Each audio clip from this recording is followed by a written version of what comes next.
Olá você, meu amigo, você, habitante desta terra Macuxi, estamos chegando com a edição deste sábado da edição da nossa newsletter, o Macuxi Irônico, em forma de vídeo. Hoje temos convidado, temos participante, nós vamos falar sobre tudo que aconteceu durante essa semana e foi coisa demais. Pré-candidatura de Arthur Henrique posta no tabuleiro de xadrez. Pré-candidatura de Edilson Damião, o governador cassado, o ex-governador cassado, também posta na mesa.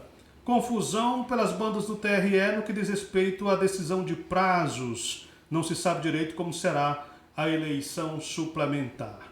Como eu disse ontem num vídeo, na sexta-feira, essa eleição está parecendo corrida de cavalo, com alazões e azarões no páreo. Segura aí, senta na cadeira que este é o MacuxiCast deste sábado, onde nós vamos falar sobre muitos assuntos. E o meu convidado de hoje é ele, Diego Maia, estudante de jornalismo, quase formado, olhador, observador atento da cena política de Roraima, e nós vamos falar sobre a política local. Diego Maia, seja bem-vindo.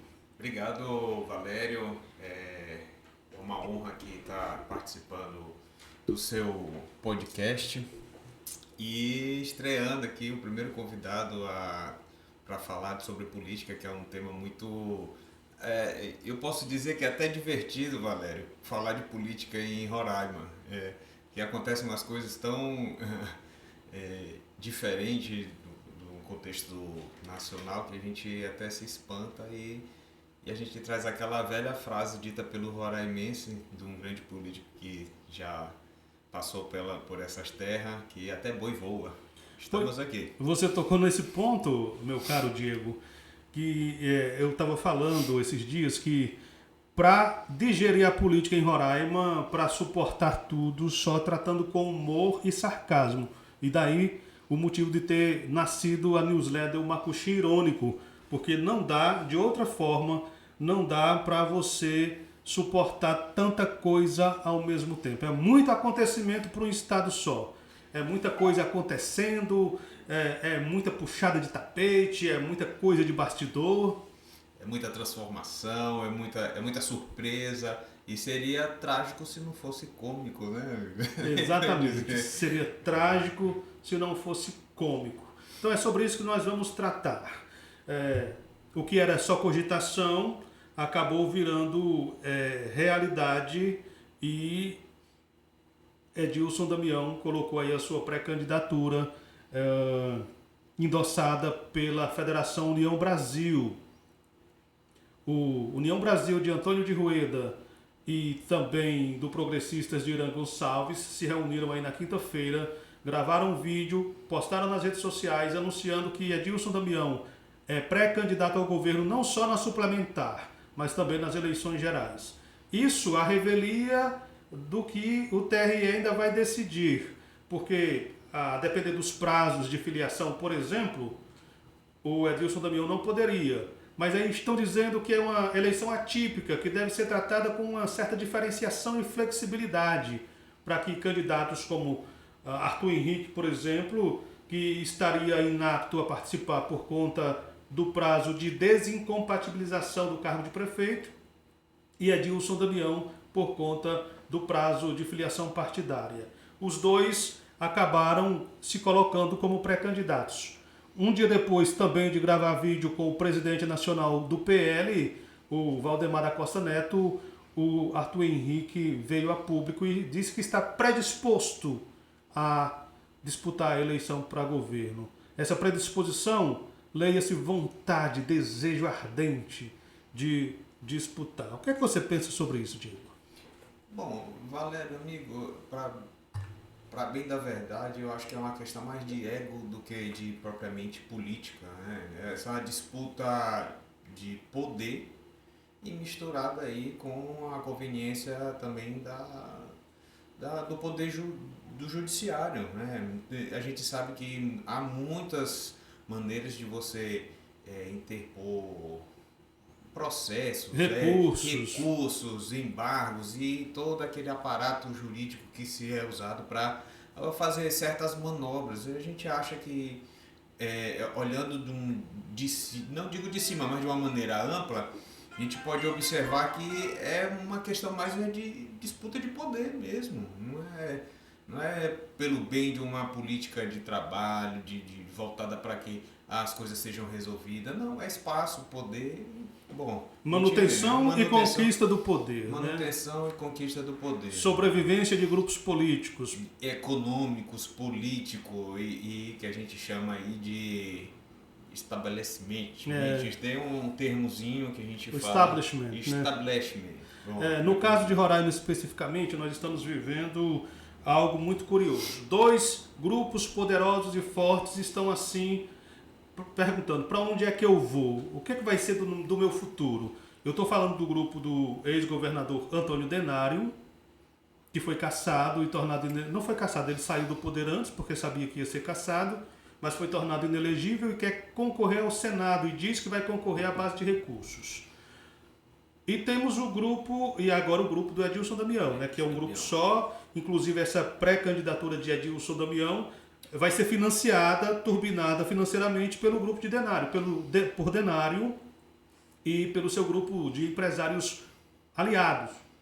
E aí, Denário veio a público na semana passada dizer que quer influenciar diretamente na escolha do próximo governador, com o voto, com o trabalho, chamou as pessoas que gostam dele para segui-lo, mas você pode ler nas entrelinhas que eu vou bancar a candidatura do próximo governador. Eu e meu grupo de agroempresários, os empresários do agronegócio. Sim, mais uma vez a gente vê o poder econômico influenciando nas decisões políticas, né? Não, eu penso assim, eles não combinam com os russos, né? Tem um ditado que eu digo os russos, assim, meu termo dizer que eles não combinam com o eleitorado. Parece que eles primeiro querem estabelecer, porque parece que fica em segundo plano, meu amigo, sabe?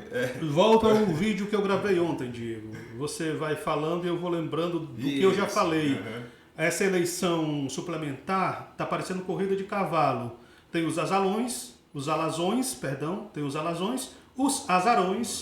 e tem as bestas, ou os bestas que, me perdoe, estão fazendo a gente assim, os eleitores.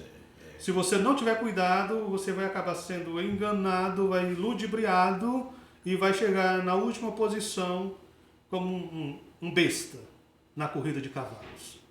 E aí é preciso ficar atento, ter atenção para que isso não aconteça. Voltando ao meu raciocínio anterior, tem o outro grupo, que é o grupo do Jucá, né? Da ex-prefeita Tereza Surita, que seria o grupo do Arthur Henrique. Aí ninguém sabe mais, porque Arthur Henrique virou a grande peça, virou a peça fundamental, principal do grupo que antes era dominado pelo Jucá e pela Tereza. Agora quem dá as cartas é Arthur Henrique. Muito curioso isso. Curioso como mudou, né? Foi assim, é sabido que Romero Jucá, apesar de não estar ativamente como um mandato, ele ainda influencia de certa forma no jogo. E apesar de não ter tanta assim aderência, né, porque ele perdeu a capacidade política dele ganhar voto, isso é verdade. Mas eu lembro assim que parecia muito, Valério, que eles eram um grupo muito coeso, fechado, tinha uma unidade entre eles, e isso parece que desmanchou aí com a candidatura do Arthur.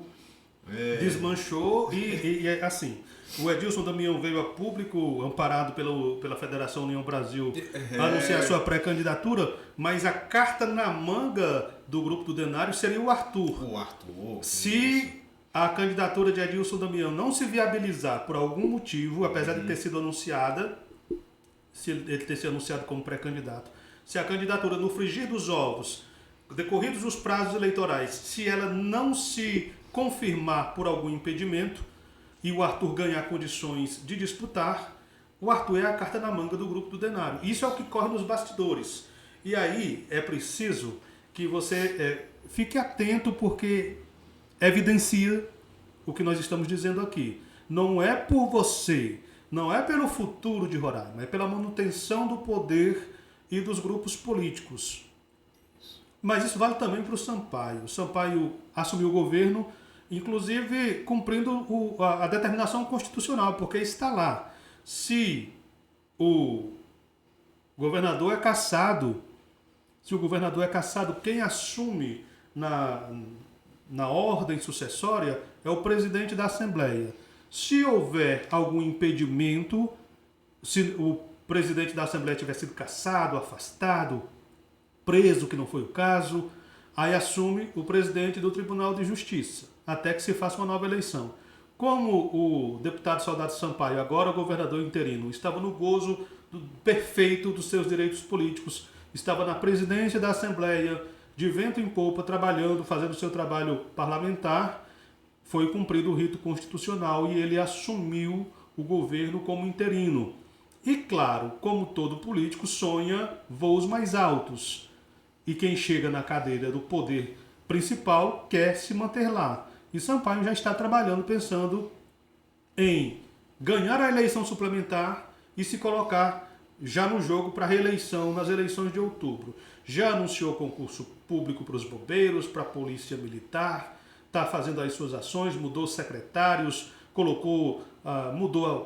implantou a sua equipe, nomeou os seus secretários, está mexendo em tudo e nos bastidores trabalhando fortemente para assegurar a sua eleição na eleição suplementar para já disputar o governo do Estado no poder. Ou seja, como a gente estava falando, é coisa demais para um Estado só, né? Demais, em um curto prazo de tempo para se transformar tanta coisa, ajeitar tanta coisa. Bom, eu acho que é a ordem natural das coisas, né? Bem diferente do que aconteceu no Rio de Janeiro, né? Que ficou bem confuso lá o poder do governo com a decisão lá do Superior Eleitoral, mas aqui para nós é conveniente, oportuno para o nosso governador interino estar ali no poder e é natural que ele faça esse movimento já de se estabelecer, já pegar uma narrativa já para que ele já sinta que realmente possa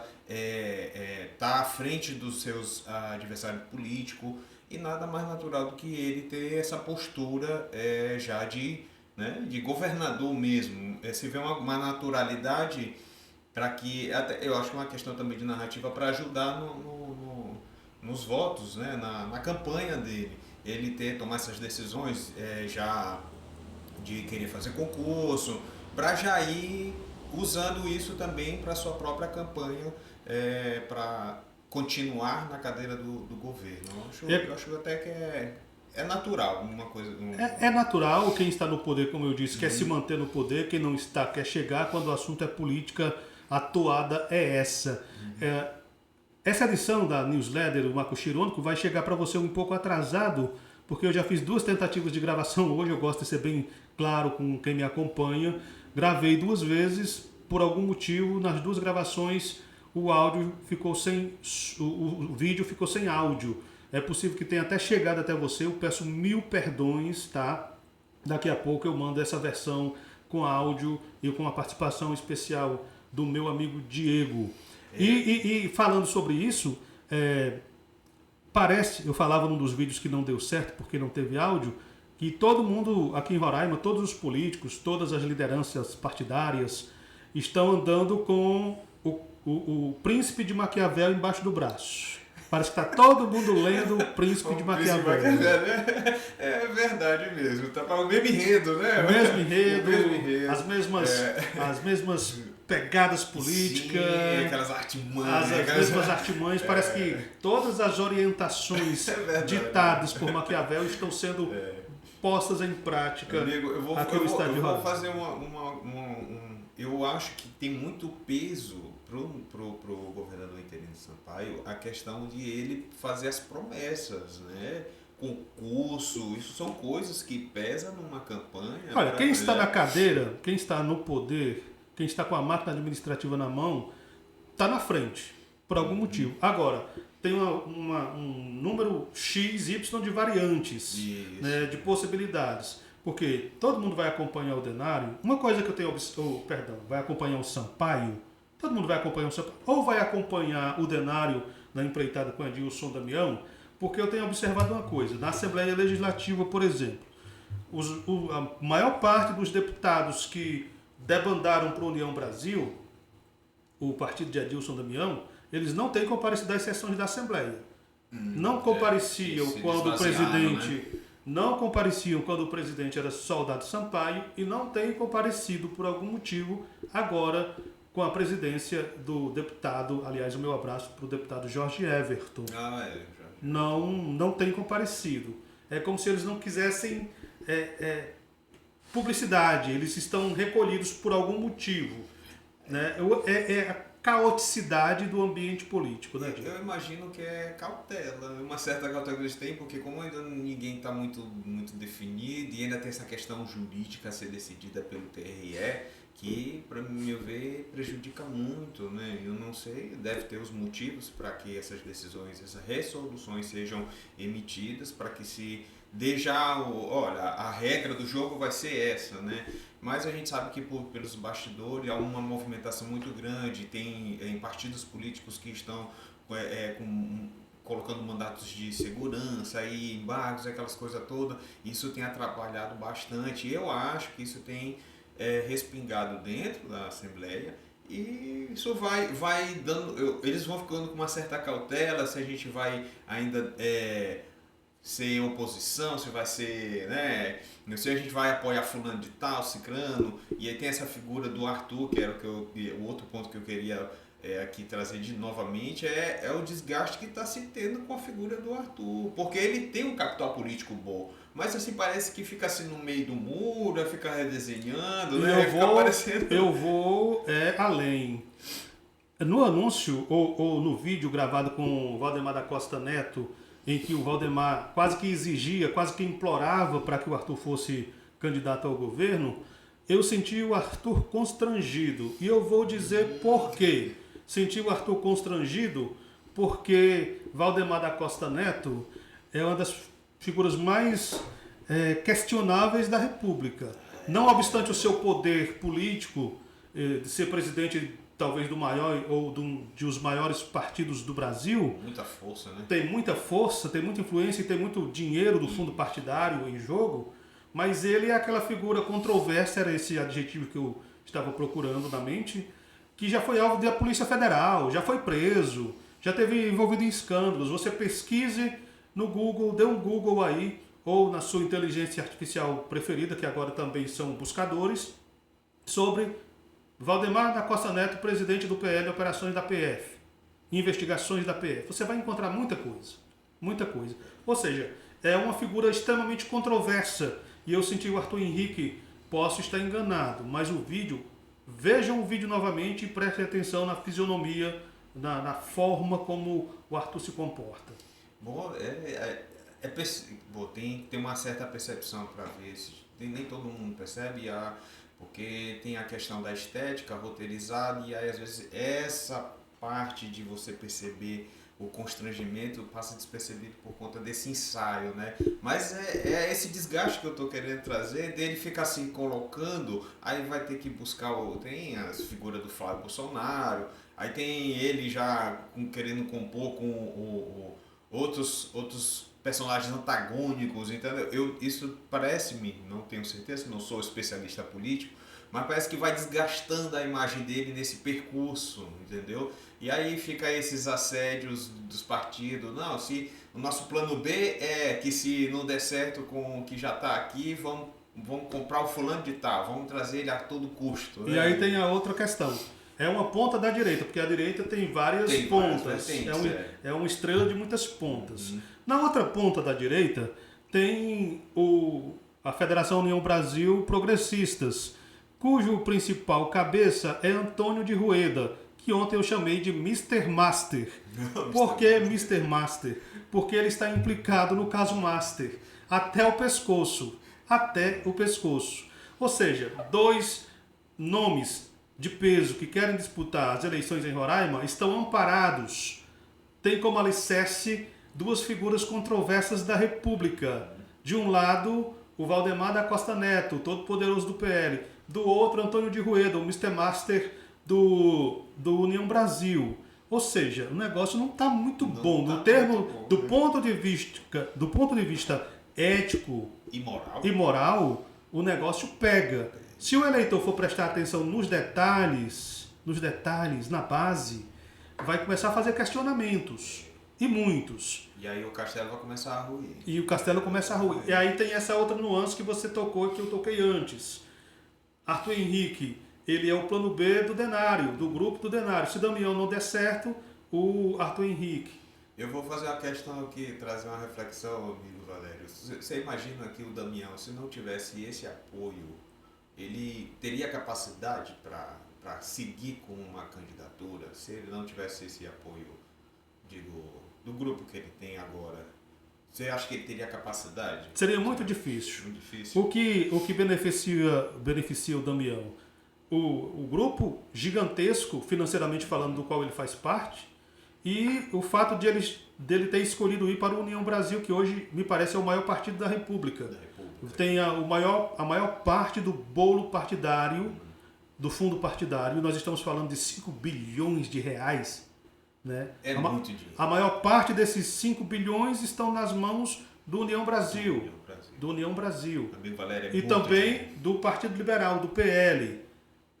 Entendem? Então, assim, é muito dinheiro. É muito dinheiro. Então, essas negociações, elas se dão por base do valor que cada partido tem.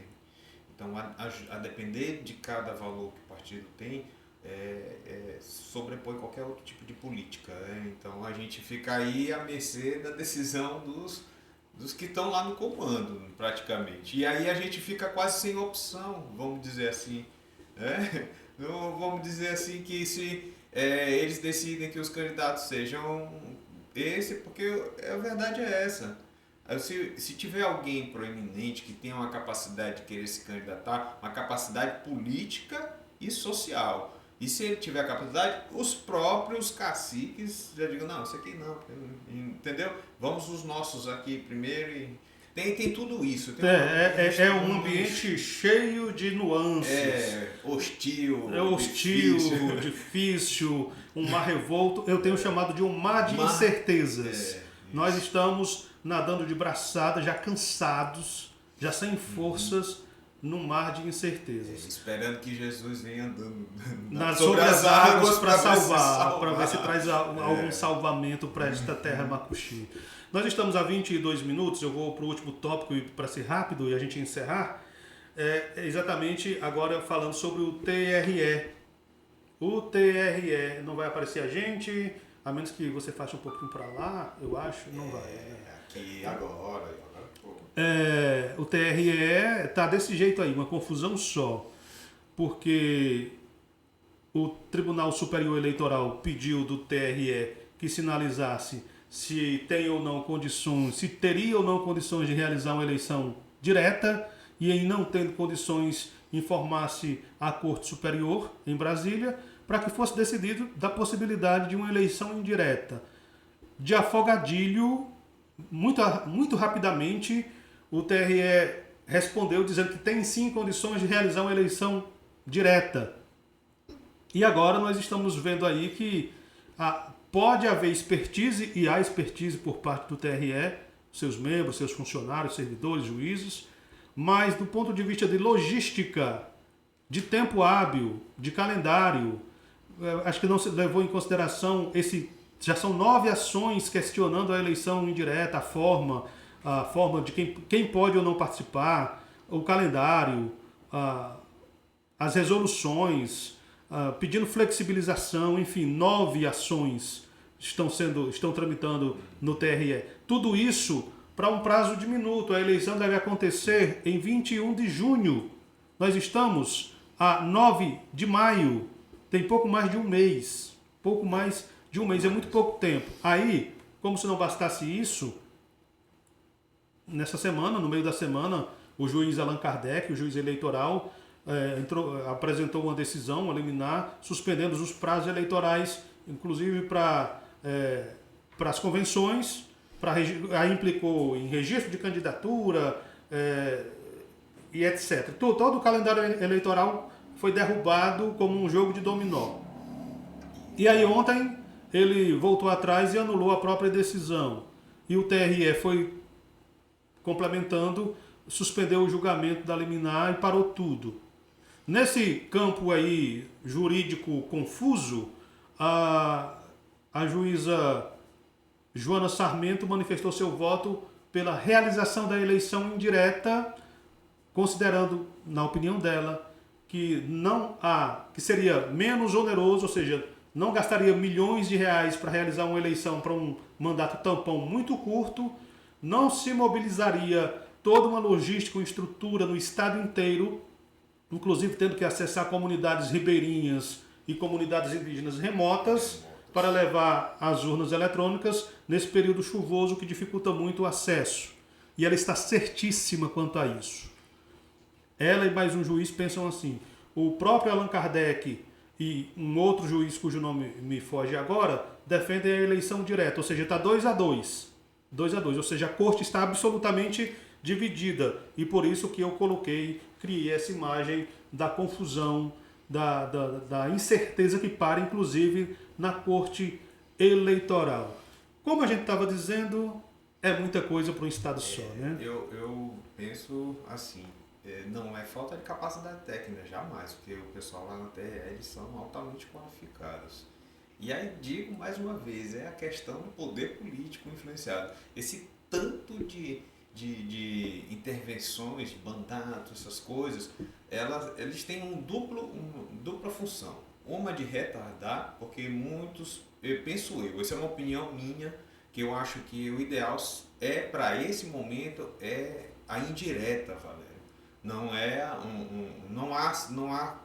é uma coisa surreal você colocar uma eleição direta nas condições que nós estamos. E até até nas condições climáticas, isso influencia. E se a gente for levar em consideração que o estado do Amazonas, que tem 4 vezes a população de Roraima, tem uma economia turbinada pelo polo industrial, ou seja, é muito mais rico, tem muito mais dinheiro, muito mais recursos para movimentar, optou por uma eleição direta. Claro que foi uma decisão do TSE.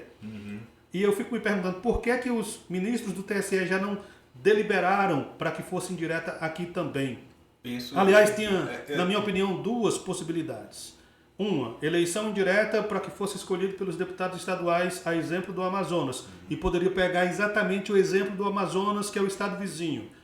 A outra, deixar o presidente da Assembleia até dezembro, até o final do mandato, cumprir esse resto de mandato com apenas a realização da eleição ordinária de outubro. Seria outra possibilidade e não se estaria rasgando a Constituição. É as manobras.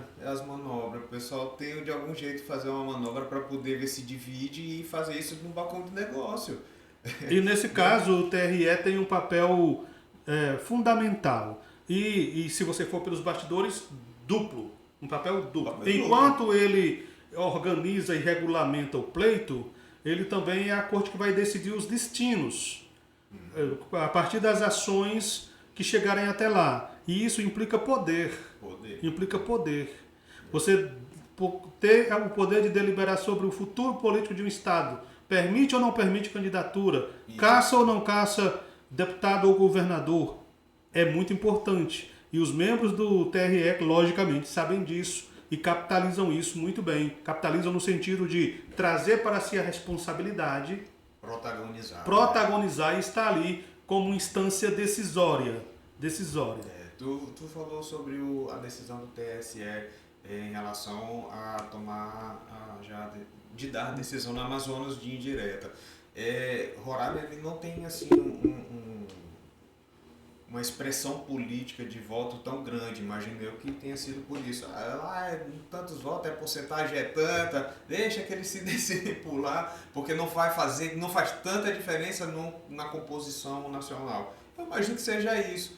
E aqui e de repente tem um achado que aqui lá é mais fácil eles decidirem entre eles, porque é pequeno. Não, engana-se, porque é pequeno, mas aqui o poder é enorme. Então, a questão de deixar a responsabilidade para que essas coisas, esses detalhes, né, que acabam não sendo detalhes, né, sejam decididos aqui, acabou atrapalhando. Podia ter muito bem dito, olha, é indireta, eu tenho essa visão de que parece muito mais conveniente ser uma indireta, né, e ter ou então, é isso mesmo, deixar lá.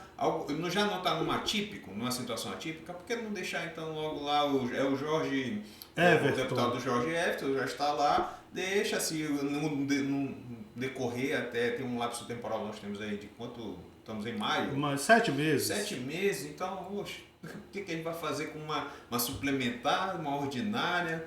Tudo isso feito um sanduíche recheado de Copa do Mundo. Copa do Mundo, ainda. É muita caoticidade para um período só.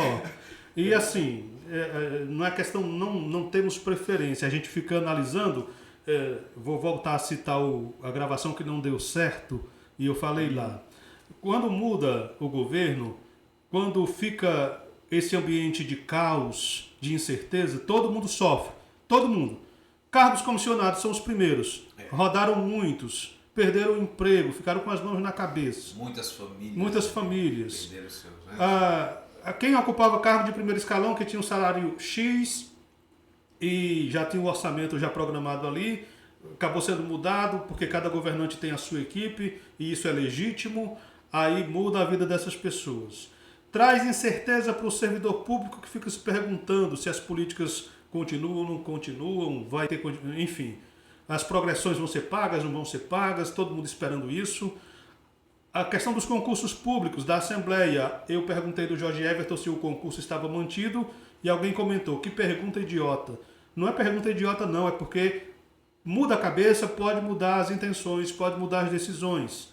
Aí o Sampaio assume o governo, de imediato anuncia 2 concursos, para bombeiros e para a polícia militar. Milhares de jovens, de pessoas já estão comprando apostilha, se matriculando em cursinho, gastando dinheiro, né? Gera uma expectativa, mobiliza muita gente para se preparar para esses concursos. Enfim, mudança de governo mexe com todo mundo, além de mexer com a estrutura do poder, com a expectativa da sociedade, com a vida de todo mundo que mora no estado como Roraima. E é por isso que a gente trata desses assuntos aqui com essa seriedade, botando o dedo na ferida, porque você precisa pensar a respeito. E eu vou ter que encerrar nosso podcast agradecendo a você, Diego, por participar comigo desse debate. Eu vou aqui reafirmar que tem que ser com clareza, ter um pensamento crítico, Valério. Tem que ser provocado isso nas pessoas para que tenham um pensamento crítico quanto à questão política. Ela não se esvazia só nessa questão, os políticos que mandam, faz o que quer, a gente compra voto, vende voto. Não. Tenha um pouquinho de que eu digo assim, um pouquinho de não é nem empatia com o próximo, porque qualquer decisão que a gente tome, ela tem uma repercussão muito grande. Se você tem um voto errado, poxa, isso vai pesar com no mínimo 4 anos. Então, e tragam à memória essa incerteza que a gente viveu. Foram 2 anos de governo mais ou menos tranquilo, com tudo que a maldição do segundo mandato pode implicar, né? Porque o primeiro mandato foi excelente, o segundo já foi mais ou menos por conta de denúncias de corrupção. Eu estou falando do mandato do Denário, denúncia de corrupção e tal. E aí veio o processo pedindo a cassação. 2 anos aguardando que o TSE julgasse. Caça, não caça, vai, não vai. Tem gente trabalhando no tapetão, tem gente trabalhando nos bastidores. Aquele disse que disse, fuxico nas redes sociais, briga, acusações, expectativa. E aí quando veio a cassação, agora essa outra confusão, esse outro caos em torno da eleição suplementar. E nenhuma pergunta é idiota, meu amigo. Não é. Eu acho que foi de uma petulância muito grande esse cidadão. Eu fiz a pergunta de propósito, direcionada, porque tem um público que já pagou a inscrição e quer saber. Quer saber. E nós jornalistas vivemos de perguntar. Aliás, não são as respostas que movem o mundo, são as perguntas. Esse é o Macuxi Irônico, a sua newsletter de política. Aos sábados, em forma de vídeo, eu conto com você e volto na próxima segunda. Diego, obrigado. Até a próxima.